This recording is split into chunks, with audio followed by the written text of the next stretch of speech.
আয়াতুল কুরসি পাঠ করে শরীরে ফু দিলে কি হবে? পৃথিবীর কোনো শক্তি আপনার ক্ষতি করতে পারবে না, একটা পশমও ছিঁড়তে পারবে না।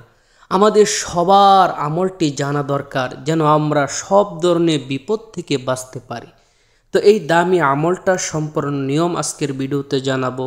অনুরোধ করব ভিডিওটি কেউ না টেনে সম্পূর্ণ নিয়ম জানতে ভিডিওটি শেষ পর্যন্ত দেখুন।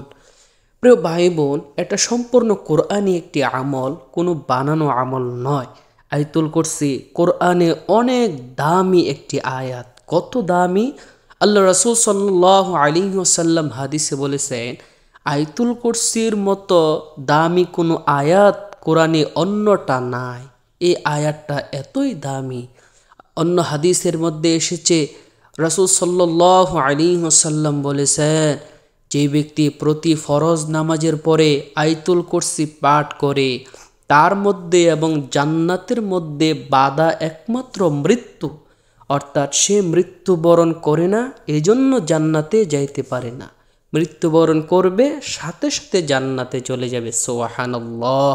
আর এক হাদিসের মধ্যে এসেছে, যে ব্যক্তি রাতে ঘুমানোর আগে এই আয়াতুল কুরসি পাঠ করে ঘুমায়, আল্লাহ তাআলা তার জন্য স্পেশাল একজন ফেরেশতা নিযুক্ত করেন, যে ফেরেশতা সারা রাত তার পাশে বসে বসে তাকে পাহারা দেয়, যেন কোনো বিপদ, কোনো সমস্যা না হয়। সুবহানাল্লাহ।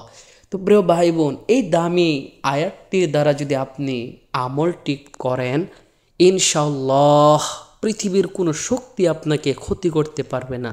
বিশেষ করে আমাদের অনেক শত্রু দুশমন থাকে, যারা আমাদের ক্ষতি করতে চায়। অনেকে শত্রুতামি করে, কবিরাজ দ্বারা তাবিজ করে, ব্ল্যাক ম্যাজিক করে, কালো জাদু করে। এই আমলটি যদি করেন, কোনো কবিরাজ আপনাকে তাবিজ করতে পারবে না, ব্ল্যাক ম্যাজিক করতে পারবে না, জাদু করতে পারবে না, কোনো ধরনের ক্ষতি করতে পারবে না ইনশাআল্লাহ। তাহলে চলুন দেরি না করে এই দামি আমলটি কিভাবে করবেন, কখন করবেন আপনাদেরকে জানিয়ে দিই। তার আগে ছোট্ট একটা রিকোয়েস্ট থাকবে, এমন সুন্দর সুন্দর ইসলামিক ভিডিওগুলো নিয়মিত সবার আগে পেতে দয়া করে চ্যানেলটি এখনই সাবস্ক্রাইব করে দিবেন বা পেজটি লাইক ও ফলো করে দিবেন। প্রিয় ভাই বোন, এই আমলটি আপনাকে ফজরের পরে একবার, মাগরিবের পরে একবার করতে হবে। ফজরের পরে যদি আপনি করেন, সন্ধ্যা পর্যন্ত যাবতীয় বিপদ ক্ষতি থেকে বেঁচে থাকবেন। আবার যদি সন্ধ্যায় একবার করেন, তো সকাল পর্যন্ত যাবতীয় বিপদ আপদ ক্ষতি থেকে আল্লাহ তাআলা আপনাকে হেফাজত করবে। আমলটি করার নিয়ম হলো, আপনি ফজরের নামাজ পড়ে জায়গায় বসে আমলটি করে ফেলবেন।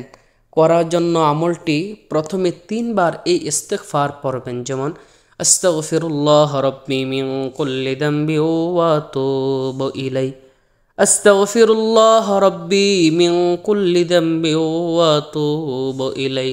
আস্তাগফিরুল্লাহ রাব্বি মিন কুল্লি যামবি ওয়া আতুবু ইলাই। 3 বার এই ইস্তিগফার পরে 3 বার এই দরুদ শরীফটা পড়বেন, যেমন আল্লাহুম্মা সাল্লি আলা মুহাম্মাদিন ওয়া আলা আলি মুহাম্মাদ কামা সাল্লাইতা আলা ইব্রাহিম ওয়া আলা আলি ইব্রাহিম ইন্নাকা হামিদুম মাজিদ। আল্লাহুম্মা বারিক আলা মুহাম্মাদিন ওয়া আলা আলি মুহাম্মাদ কামা বারাকতা আলা ইব্রাহিম ওয়া আলা আলি ইব্রাহিম ইন্নাকা হামিদুম মাজিদ। এই দরুদ ইব্রাহিমটা 3 বার পড়বেন। তারপরে এই নিয়মে এতটুক পর্যন্ত আয়াতুল কুরসি পড়বেন। আমি আপনাদেরকে পরে দেখিয়ে দিচ্ছি। বিসমিল্লাহির রহমানির রহিম। আল্লাহু লা ইলাহা ইল্লা হুয়াল হাইয়ুল কাইয়্যুম লা তা'খুযুহু সিনাতুন ওয়া লা নাওম লাহু মা ফিস সামাওয়াতি ওয়া মা ফিল আরদ মান যাল্লাযী ইয়াশফা'ু 'ইনদাহু ইল্লা বিইذনিহি يعلم ما بين أيديهم وما خلفهم ولا يحيطون بشيء من علمه إلا بما شاء وسع كرسيه السماوات والأرض ولا يؤوده حفظهما وهو العلي العظيم। এইভাবে বিসমিল্লাহ সহ শুদ্ধ করে আয়াতুল কুরসি পাঠ করবেন মোট 7 বার। প্রতিবার পাঠ করার পরে আপনি বুকে একটা ফু দিবেন, 7 বার পরে মোট 7টা ফু দিবেন। সর্বশেষ আবার 2 বার প্রিয় নবীর উপর দরুদ শরীফ পড়ে নেবেন। এইভাবে আমলটি সকালে একবার বিকালে একবার করুন। আল্লাহ তাআলা আপনাকে যাবতীয় বিপদ থেকে হেফাজত করবে।